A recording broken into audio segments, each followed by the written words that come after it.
So we're going to have a quick look at Andrea's rowing technique. So we'll just watch a couple of strokes first and then we'll discuss these.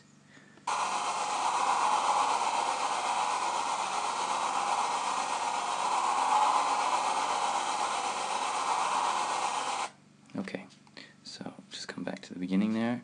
Alright, so in terms of the starting position for his stroke here, what you'll notice at first is there's almost no distance between the slide and his foot if they're not actually making contact. Also, that shin has gone beyond vertical, and we have a massive distance in between his heel and the foot plate. So there's a big loss of power there. All his weight has been concentrated on his toes at the front, so as he starts to drive, it's going to be a very quad dominant movement as opposed to a posterior chain movement.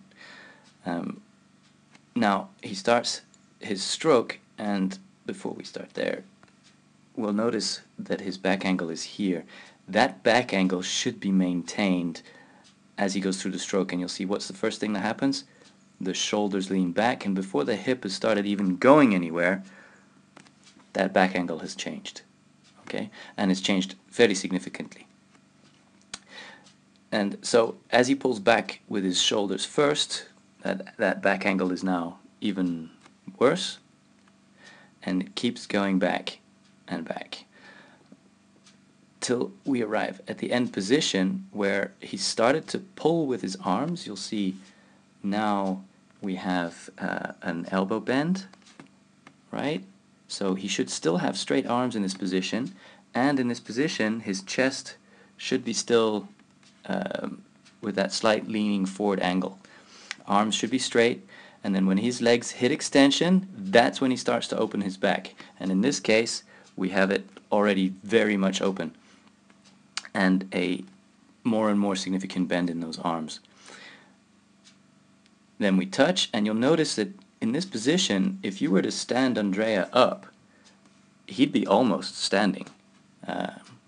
His hip is almost completely open.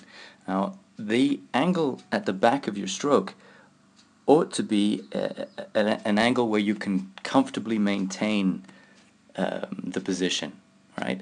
Andrea could not spend a lot of time in that position.